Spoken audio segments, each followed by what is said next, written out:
दोस्तों कुछ ही घंटों के अंदर आप लोगों की परीक्षा होने वाली है, लेकिन दोस्तों आप में से बहुत सारे ऐसे छात्र हैं जो कि दोस्तों इस बात को लेकर के टेंशन में है कि आखिर प्रश्न क्या पूछा जाएगा, आखिर हम लोग एग्जाम कैसे देंगे, वहां पर कैसा प्रश्न रहेगा, क्या क्या वहां पर लिखना पड़ेगा। जी हाँ दोस्तों, उसी का दोस्तों डाउट को लेकर के आज की इस वीडियो में हम लोग कुछ ऐसे प्रश्न को लेकर आए हैं जो कि आपके इन सभी डाउट को क्लियर कर देगा। जी हाँ, इस वीडियो में दोस्तों हम लोग ऐसे प्रश्न को लेकर आए हैं जो कि दोस्तों आपके बोर्ड एग्जाम में सीधे सीधे पूछे जाएंगे। तो मैं दोस्तों आप लोगों से रिक्वेस्ट करूंगा, अगर आपको थोड़ा सा भी डर लग रहा है कि पॉलिटिकल साइंस में क्या होगा, तो दोस्तों इस वीडियो में से कम अगर आप लोगों ने 30% प्रश्न का भी जवाब दे दिया तो इसका मतलब है दोस्तों आपकी जो तैयारी वो बहुत अच्छी है और आपका जो एग्जाम है वो काफी अच्छा जाने वाला है। तो प्लीज आप लोग वीडियो को एंड तक देखिए और सभी प्रश्न का फटाफट आंसर दीजिए और प्लीज दोस्तों वीडियो को जरूर शेयर कर दीजिएगा, ठीक है। तो चलिए शुरू करते हैं पहले प्रश्न से। फर्स्ट प्रश्न देखिए आपकी स्क्रीन पर, पूरब बनाम पश्चिम। मैंने आपको ये प्रश्न आज ही करवाया था कि पूरब बनाम पश्चिम पदबंध का आशय जो है वो किससे है, यानी कि पूरब और पश्चिम, बनाम मतलब वर्सेस, ठीक है। तो दोस्तों यहाँ पर जो फर्स्ट के आंसर हो जाएगा वो है दोस्तों शीत युद्ध से, क्योंकि आप लोग को पता होगा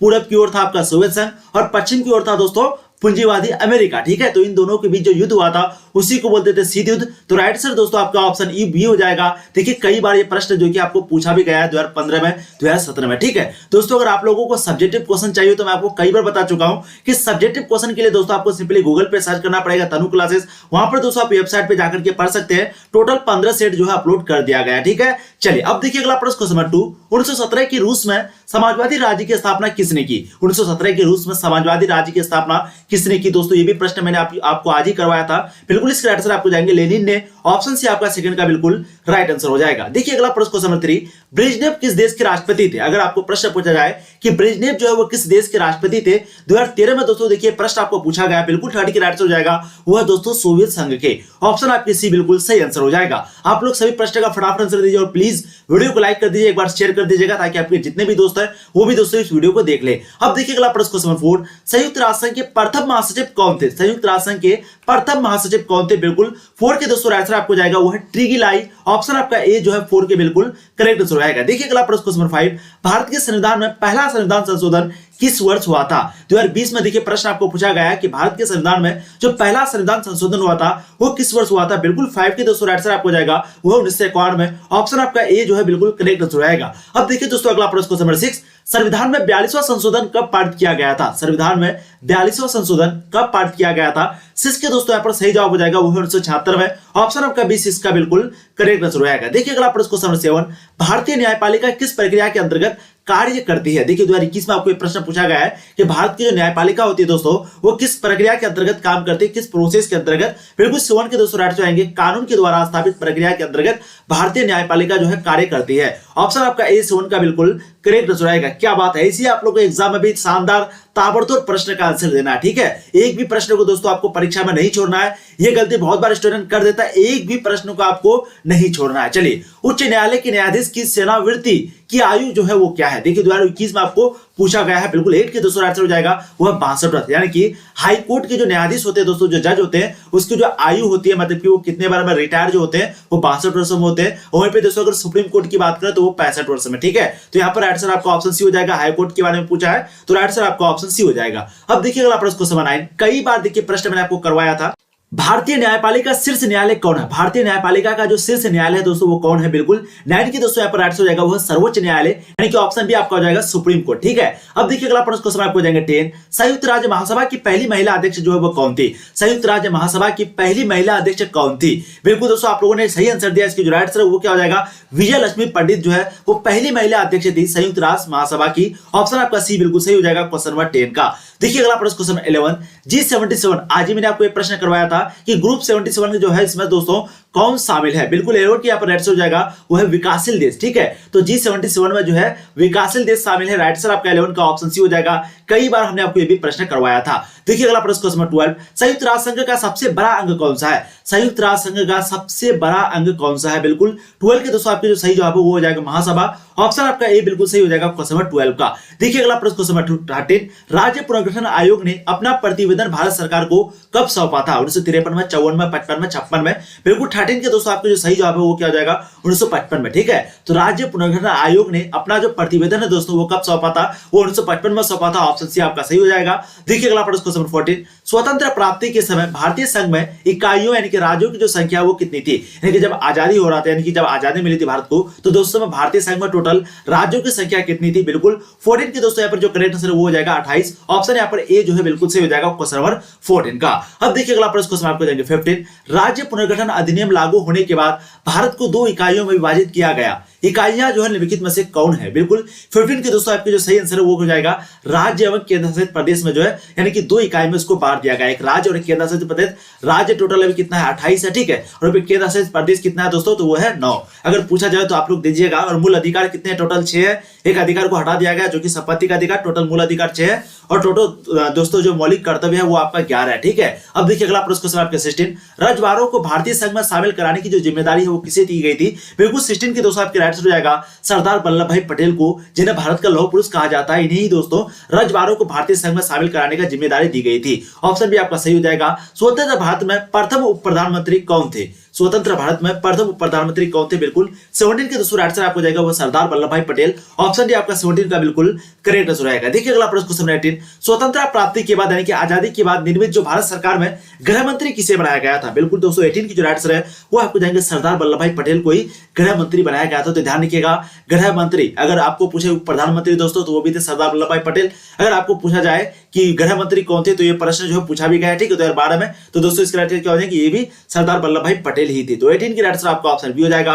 अब देखिए अगला प्रश्न क्वेश्चन 19, 1937 ईस्वी में डॉक्टर भीमराव अंबेडकर ने किस पार्टी की स्थापना की, 1937 ईस्वी में डॉक्टर भीमराव अंबेडकर ने किस पार्टी की स्थापना की, बिल्कुल 19 के दोस्तों यहाँ पर जो राइट आंसर है वो क्या हो जाएगा रिपब्लिकन पार्टी। ऑप्शन आपका ए जो है 19 का बिल्कुल करेक्ट आंसर रहेगा। देखिए अगला प्रश्न क्वेश्चन 20, 1939 में नेताजी सुभाष चंद्र बोस के नेतृत्व में किस पार्टी की स्थापना की गई, 1939 में नेताजी सुभाष चंद्र बोस के नेतृत्व में किस पार्टी की स्थापना की गई थी, बिल्कुल 20 के दोस्तों आपका करेक्ट आंसर रहेगा वो फॉरवर्ड ब्लॉक। ऑप्शन आपका ए जो है बिल्कुल सही आंसर हो जाएगा। अब देखिए अगला प्रश्न क्वेश्चन 21, 1959 में स्थापित स्वतंत्र पार्टी का संस्थापक निम्नलिखित में से किसे माना जाता है, 1959 में स्थापित स्वतंत्र पार्टी का संस्थापक निम्नलिखित में से किसे माना जाता है, 21 के दोस्तों आंसर हो जाएगा राजगोपालाचारी को माना जाता है। ऑप्शन बी आपका बिल्कुल सही हो जाएगा। ठीक है, अब देखिए अगला प्रश्न क्वेश्चन 22, किस वर्ष चीन ने भारत पर आक्रमण किया था। देखिए प्रश्न आपको कई बार पूछा गया है और बिल्कुल आप लोग को पता है 1962 में जो है चीन ने भारत पर आक्रमण किया था। आंसर ऑप्शन ए हो जाएगा। पंचशील समझौता जो है वो किसके बीच हुआ था दोस्तों, पंचशील समझौता जो है वो चीन के बीच हुआ था। ठीक है, कब हुआ था ये समझौता, 1954 में। तो 1954 में एक समझौता हुआ था जिसका नाम है पंचशील समझौता, जो कि भारत और चीन के बीच हुआ था। अब देखिए अगला प्रश्न क्वेश्चन 23 आपके समक्ष आपके स्क्रीन पर, चित्तरंजन रेलवे इंजन कारखाना दुर्गापुर भिलाई एवं राउरकेला इस्पात संयंत्र किस पंचवर्षीय योजना काल में स्थापित किया गया था, बिल्कुल 23 के दोस्तों आंसर आपको जाएगा वह द्वितीय पंचवर्षीय योजना में ही औद्योगिक से रिलेटेड जितने भी कार्य थे दोस्तों सभी को किया गया था। ऑप्शन भी आपका सही हो जाएगा क्वेश्चन 23 का। क्या बात है। देखिए अगला प्रश्न क्वेश्चन आपको जाएगा 24, पतरातू, ठीक है, थर्मल पावर स्टेशन का निर्माण किस पंचवर्षीय योजना में किया गया था। 24 के बिल्कुल आपके जो यहाँ पर सही जवाब है दोस्तों वो हो जाएगा द्वितीय पंचवर्षीय योजना में पतरातू थर्मल पावर स्टेशन का निर्माण किया गया था। ऑप्शन आपका बी सही हो जाएगा।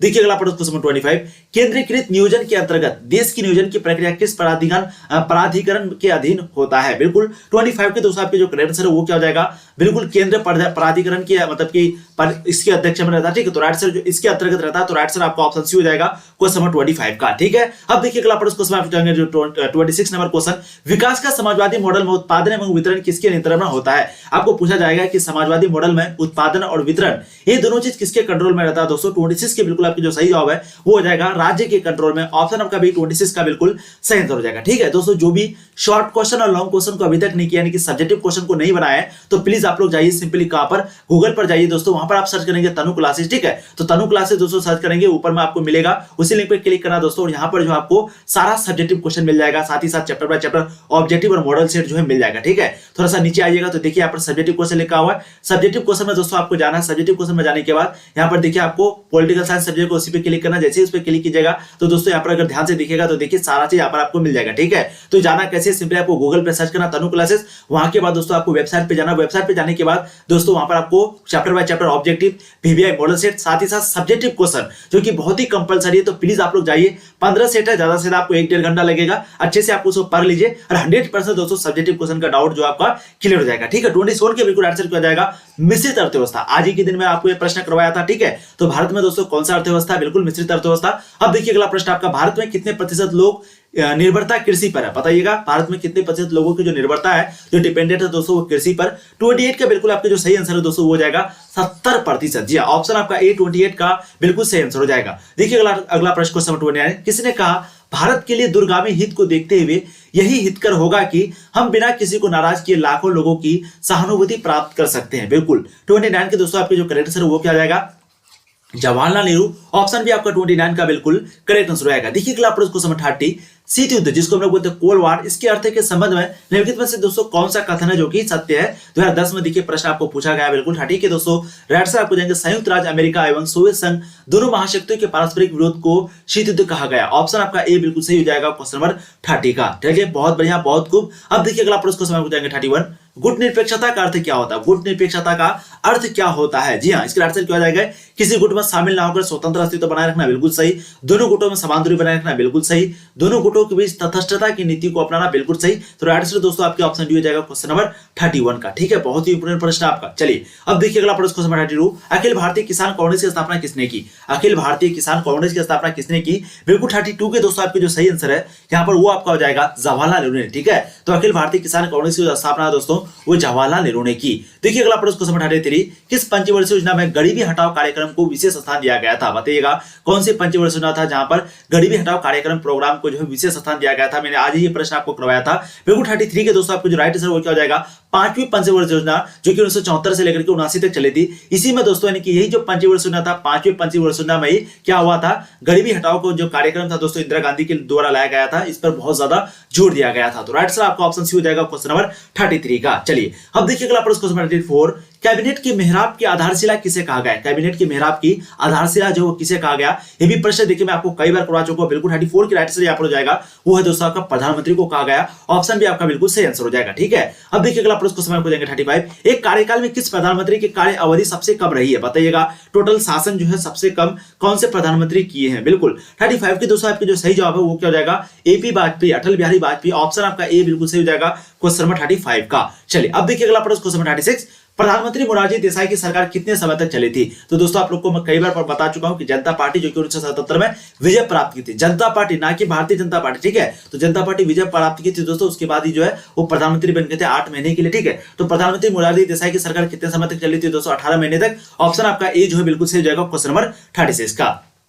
अब देखिए अगला प्रश्न क्वेश्चन 37, भारतीय लोकदल की स्थापना कब हुई थी? 37 के बिल्कुल आपके राइट आंसर हो जाएगा 1974 में। तो भारतीय लोकदल की स्थापना दोस्तों कब हुई थी? 1974 में। देखिए अगला प्रश्न क्वेश्चन 38, स्थापना के समय भारतीय लोकदल का अध्यक्ष किसे बनाया गया? स्थापना के समय भारतीय लोकदल का जो अध्यक्ष है वो किसे बनाया गया? बिल्कुल 38 के दोस्तों आपके राइट आंसर हो जाएगा चौधरी चरण सिंह को बनाया गया था। ऑप्शन आपका बी 38 का बिल्कुल राइट आंसर हो जाएगा। देखिए अगला प्रश्न क्वेश्चन 39, 1979 में जनता पार्टी सरकार के विरुद्ध अविश्वास प्रस्ताव किसने लाया था? बोलिएगा 1979 में जनता पार्टी सरकार के विरुद्ध अविश्वास प्रस्ताव जो है किसने लाया था? 39 के दोस्तों बिल्कुल आपको जो सही आंसर वो क्या हो जाएगा? वाई चौहान। ऑप्शन आपका ए बिल्कुल 39 का सही आंसर हो जाएगा। देखिए अगला प्रश्न क्वेश्चन 40, जातीय आरक्षण के लिए जनता पार्टी की सरकार ने किस आयोग का गठन किया था? जातीय आरक्षण के लिए जनता पार्टी की जो सरकार है वो दोस्तों किस आयोग का गठन किया था? बिल्कुल 40 की दोस्तों राइट आंसर आपको जाएगा वो मंडल आयोग। ऑप्शन सी आपका 40 का बिल्कुल करेक्ट आंसर रहेगा। देखिए अगला प्रश्न क्वेश्चन 41, नर्मदा बचाओ आंदोलन क्यों चलाया गया? नर्मदा बचाओ जो आंदोलन है वो क्यों चला गया था? बिल्कुल 41 के दोस्तों राइट आंसर हो जाएगा वो है आपका पर्यावरण की रक्षा के लिए, बिल्कुल विस्थापियों की समस्या समाधान है। तो बिल्कुल नर्मदा नदी के किनारे भूमि को जलमग्न होने से बचाओ, यानी कि जल के भरने से मतलब कि बचाव के लिए। तो बिल्कुल दोस्तों राइट आंसर आपका ऑप्शन डी हो जाएगा क्वेश्चन नंबर 41 का। क्या बात है, बहुत ही आपका इंपोर्टेंट प्रश्न। अब देखिए अगला प्रश्न क्वेश्चन नंबर 42, मेघा पाटकर द्वारा नर्मदा बचाओ आंदोलन का जो नेतृत्व वो कब से शुरू किया गया था? ये प्रश्न दोस्तों आपको मैंने अभी आज ही के दिन ये प्रश्न बतवाया था। बिल्कुल 42 के दोस्तों आपकी करेक्ट आंसर हो जाएगा 1989 में। ठीक है, तो मेघा पाटकर द्वारा नर्मदा बचाओ आंदोलन का जो नेतृत्व है दोस्तों वो 1989 शुरू किया है। ऑप्शन आपका 42 का जो है ए बिल्कुल सही आंसर हो जाएगा। क्या बात है, बहुत बढ़िया। देखिए अगला प्रश्न क्वेश्चन आपको जाएंगे 43, नर्मदा बचाओ आंदोलन के प्रमुख नेता निम्न में से कौन है? 43 का बिल्कुल सही आंसर हो जाएगा दोस्तों यहाँ पर आपका मेघा पाटेकर, अनिल पटेल, बाबर आमटे। राइट आंसर आपका ऑप्शन डी हो जाएगा उपयुक्त तो सभी। ठीक है, तो ये क्या थे? नर्मदा बचाओ के आंदोलन के प्रमुख नेता थे। ठीक है, राइट आंसर ऑप्शन आपका डी हो जाएगा क्वेश्चन नंबर 43 का। अब देखिए अगला प्रश्न क्वेश्चन आपको जाएगा 44, सूचना के अधिकार का आंदोलन कब से पारित किया गया था? 44 के दोस्तों आपके जो राइट आंसर वो हो जाएगा 1990 में। ठीक है, तो सूचना के अधिकार का जो आंदोलन दोस्तों वो कब पारित किया गया था? 1990 में। ऑप्शन आपका ए बिल्कुल सही हो जाएगा। देखिए अगला प्रश्न क्वेश्चन 43, सूचना के अधिकार का आंदोलन किस राज्य से प्रारंभ हुआ? सूचना का अधिकार का जो आंदोलन वो किस राज्य से प्रारंभ हुआ? 45 के दोस्तों आपके जो यहाँ पर राइट आंसर हो जाएगा वो यहाँ पर आपका हो जाएगा राजस्थान। ऑप्शन आपका ए बिल्कुल सही हो जाएगा क्वेश्चन नंबर 45 का। ठीक है, अब देखिए अगला प्रश्न क्वेश्चन नंबर 46 आपके प्रश्न बहुत ही इंपोर्टेंट आपका, भारत में जम्मू कश्मीर का विलय किस नीति के तहत हुआ था? तो आप लोग को पता होगा बिल्कुल 46 के दोस्तों आपके जो सही जवाब है वो हो जाएगा instrument of action, instruments of accession. इसी के दोस्तों मतलब कि एक प्रकार का विलय पर की मतलब की नीति के तहत जो है इसका हुआ था, जम्मू कश्मीर का विलय हुआ था भारतीय संघ में। ठीक है, तो ऑप्शन सी आपका 46 का जो है बिल्कुल सही आंसर हो जाएगा। अब देखिए अगला प्रश्न क्वेश्चन आपको देंगे 47, जम्मू कश्मीर को भारत में विलय के उपरांत भारतीय संविधान की किस अनुसूची में सम्मिलित किया गया था? 47 का बिल्कुल आपकी जो राइट आंसर है दोस्तों वो यहाँ पर आपका हो जाएगा प्रथम अनुसूची। ऑप्शन आपका ये बिल्कुल सही हो जाएगा। देखिए अगला प्रश्न क्वेश्चन नंबर 48, जम्मू कश्मीर का राज्य भाषा कौन सी है? जम्मू कश्मीर की राज्य भाषा कौन सी है? बिल्कुल 40 की दोस्तों आप लोग 48 के दोस्तों राइट आंसर हो जाएगा आपका ऑप्शन सी बिल्कुल हो जाएगा उर्दू। ठीक है, यहाँ पर हम लोगों ने ये दिया था प्रथम अनुसूची 47 नंबर का। अब दोस्तों 48 का भी आपका सी ले लिया। ठीक है, चलिए अब देखिए अगला प्रश्न क्वेश्चन नंबर 43 आपके सब बहुत ही इंपोर्टेंट प्रश्न आपका। देखिए क्वेश्चन आपके कितना है, जम्मू कश्मीर का राज्य भाषा कौन सी है? तो आप लोग को पता ही होगा 48 नंबर क्वेश्चन बिल्कुल इसका राइट आंसर क्या जाएगा दोस्तों 48 नंबर क्वेश्चन काफी इंपोर्टेंट आपका, बिल्कुल आपको यहाँ पर राइट आंसर जाएगा दोस्तों वो है उर्दू। ऑप्शन सी आपका 48 का जो है बिल्कुल करेक्ट आंसर रहेगा। ठीक है, देखिए अगला प्रश्न क्वेश्चन 49, निम्न में से किस राजनीतिक पार्टी का उदय भ्रष्टाचार विरोधी आंदोलन के परिप्रेक्ष्य में हुआ था? बोलिएगा आप लोग बिल्कुल 49 के दोस्तों आपकी जो राइट है वो आंसर क्या हो जाएगा? जन अधिकार पार्टी, आप, हम। ऑप्शन आपका डी बिल्कुल सही हो जाएगा क्वेश्चन नंबर 49 का। ठीक है, अब देखिए अगला प्रश्न क्वेश्चन आपको देंगे 50, काफी इंपोर्टेंट प्रश्न आपका, निम्न में से कौन सी समिति राजनीति अपराधीकरण के अध्ययन के लिए गठित की गई थी? बताइएगा कौन सी समिति है जो कि अपराधीकरण के अध्ययन के लिए गठित की गई थी? 50 के दोस्तों आपके जो सही आंसर है वो क्या हो जाएगा? ओहरा समिति। ऑप्शन भी आपका 50 का बिल्कुल राइट हो जाएगा। ठीक है, तो दोस्तों इस वीडियो में हम लोगों ने जितने भी प्रश्न किया काफी इंपोर्टेंट है, आप लोग को थोड़ा सा बता देते हैं कि आपको सब्जेक्टिव क्वेश्चन पढ़ना है कैसे। ठीक है, सिंपली दोस्तों थोड़ा सा आप 1 मिनट आप लोग देखिए, सिंपली आपको गूगल ओपन करना है, वहां पर दोस्तों आपको तनु क्लासेस लेना है। स्पेलिंग देखिए आप लोग को गलत नहीं करना, तनु क्लासेस। ठीक है, ऊपर में लिंक में जाइएगा, उस पर क्लिक करने के बाद दोस्तों लिंक में क्लिक करने के बाद थोड़ा सा आपको नीचे आ जाना। ठीक है, अगर आप लोग को वीबीआई मॉडल सेट पढ़ना है दोस्तों, अगर आप लोग को क्या पढ़ना वीबीआई मॉडल सेट पढ़ना तो आपको सिंपली क्या करना होगा, यहाँ पर वीबीआई मॉडल सेट लिखा हुआ आर्ट्स लिखा हुआ, आर्ट्स पे क्लिक कीजिएगा, उसके बाद पॉलिटिकल साइंस पे क्लिक कीजिएगा, आ जाएगा। ठीक है, उसके बाद अगर सब्जेक्टिव क्वेश्चन करना तो आर्ट्स पे क्लिक कीजिएगा, उसके बाद जो भी सब्जेक्ट है आर्ट्स में वो सब्जेक्ट आ जाएगा, फिर उस पर क्लिक कीजिएगा। ठीक है, उसके बाद फिर इधर जो है आपका इधर भी काम चल रहा है। ठीक है, तो बहुत ही इंपोर्टेंट प्रश्न आपका, तो प्लीज आप लोग जाके कीजिए। Chapter by chapter objective question भी आपको मिल जाएगा, उसी तरह पॉलिटिकल साइंस का चैप्टर बाय चैप्टर। ठीक है, आप लोग हिस्ट्री वाले की भी तैयारी जो अच्छी नहीं थी तो आप लोग भी जाकर के अच्छे से तैयारी कीजिए, वेबसाइट में जाकर के वहां पर आपको सारा चीज बिल्कुल फ्री मिल जाएगा। ठीक है, थैंक यू सो मच।